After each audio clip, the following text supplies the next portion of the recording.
and you're not getting that free time away. And what this whole program is about, encouraging people to move away from the desk, and actually how that helps to clear the mind, to help you be more productive.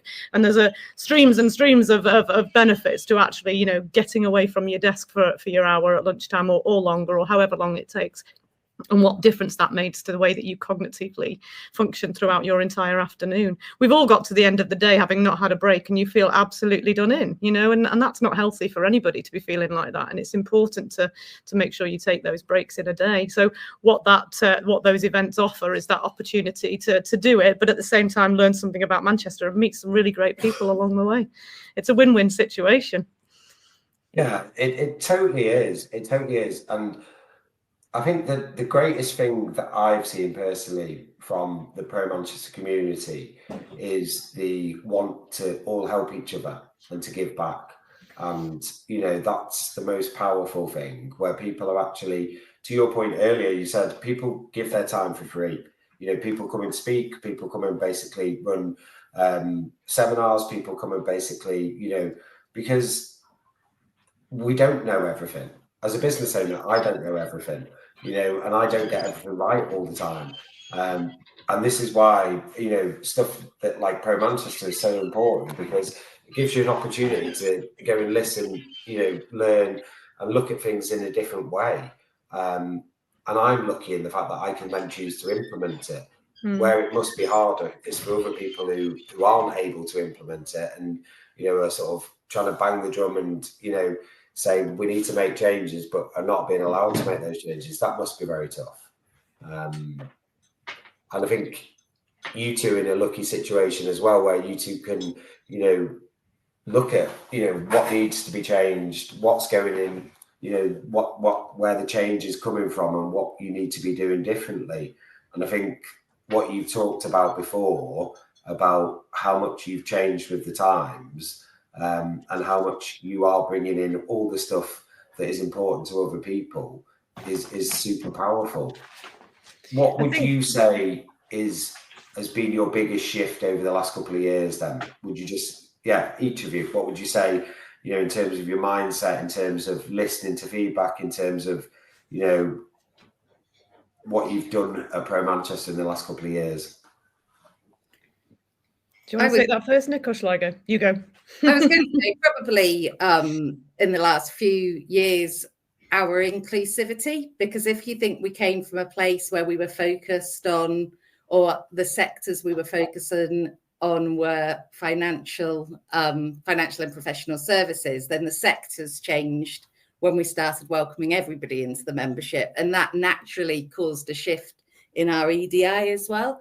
And then you can't just say, right, we're opening up and now everybody's welcoming, you know, everyone's welcome. That's not how it works. You have to make sure that people feel included, so that you've got good representation on your speaker lineups for all of the events that you do, to make sure you've got quiet spaces in case, you know, you've got an environment which is too loud for people, you know, making sure that the sound is clear so people can hear, just making sure that you have thought about everybody's needs. And also, again, it comes back to that variety, because it can be impossible to do absolutely everything every single time for everyone.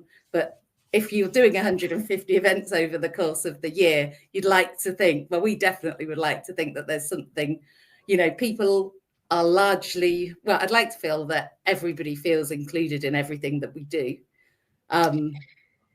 But also, I think, sorry, go on, I won't interrupt you. Everybody feels like they could be included from the programme that we put on, just again, because of variety and because of all of the thought that goes into the events that we do. I think we can't dismiss the fact that technology has also played a huge role in quite a bit of that transformation, because it has now allows us, which it didn't do before. When I talk back to the days of when we were on spreadsheets and having to design table plans, you know, in a very clunky, kind of very time-consuming, resource draining way, you know, we now have the ability to be able to do things a lot easier. And fundamentally, the most important part of that is that we can get feedback.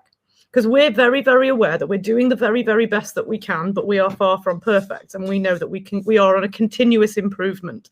And the way that we improve that is that we can make sure that every single event we can ask members, what do you think about these things? And we ask them a variety of different things, from the venue and the catering to the hosts and the speakers to everything that's included in the delivery of that event. And that's really important. And I must stress how important, every Monday morning we go through the week before's events and the feedback, and we pull out all of the things that we know that we need to listen to say, right, that wasn't right, and this wasn't right, and that wasn't right, and this is how we improve on all of those things. So we are on a continuous road of improvement, because, as I say, we are doing the very, very best we can.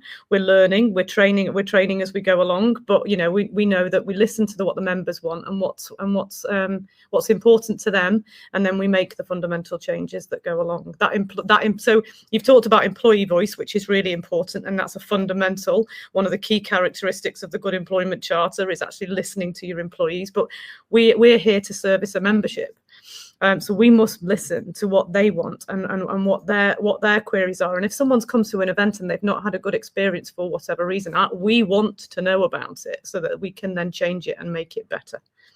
So I think that has allowed, developments in technology and the way that we communicate with people has allowed us to make some really good shifts and changes in the programme delivery of our organisation. We can all only ever learn from feedback, can't we? And people sometimes feel nervous about giving feedback, and people perceive if you give negative feedback, it's a bad thing. But actually, that's the most powerful feedback, because if something's not actually, being right, or there's something, and I think I remember having a conversation with you, Nicola, over something, and you went, thanks for telling me. And I was like, well, 1,000,000% as a business owner, I'm going to tell you, because it's so important to give each other feedback. And I actually thank people when they give me feedback, because you can only change, adapt, improve if you get told. And none of us are perfect. Yeah. And how big's your team? 8 of us. So we do work at pace.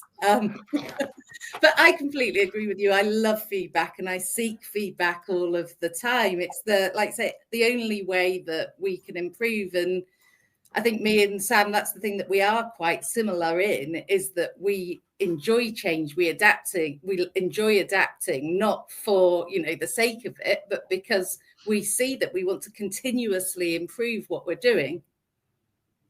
Yeah, which is true, isn't it? And to be fair, I always say I'm a massive advocate, and I love the fact that you two are as well. And that's where sort of it partners us up, and we can only help together. We can only make changes together. And for a team of 8, how many events do you do? 150-ish. We keep on trying to sneak new ones in. I know we had this conversation yesterday that we've launched 8 new products this year already, and it's March, and we don't have a bigger team to deliver that. So it's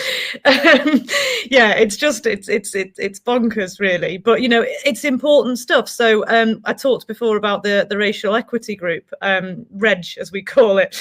That's now, we've got a big flagship event that's being developed and built for July, which is coming down the line, which is really exciting. And that's born off the back of some conversations that we've had with some of our amazing members that have fed back to say, I think we need to do this, this, and this. And Nicola and I turn around and say, right, okay, yeah, do you know what? I think you're right. Let's do that. And I think we need to, perhaps we haven't quite got that right before, and that's all right, because like you say, we can't all be perfect.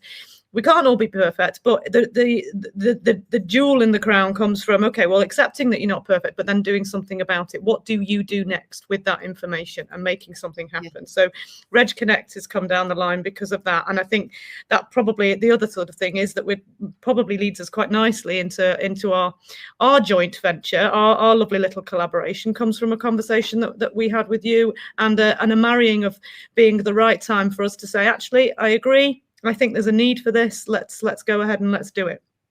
Yeah, and do you know what? And this is where you two stand out for me, because not are you only amazing women in business, but you also do things at the right time, and you know, you're willing to put your head above the parapet and basically make a decision and go, yeah, you know, this is the right time.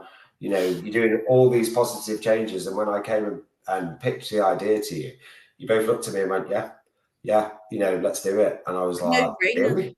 Yeah. I was like, really? What? We're just going to do it? And you were like, yeah, come on, let's do it.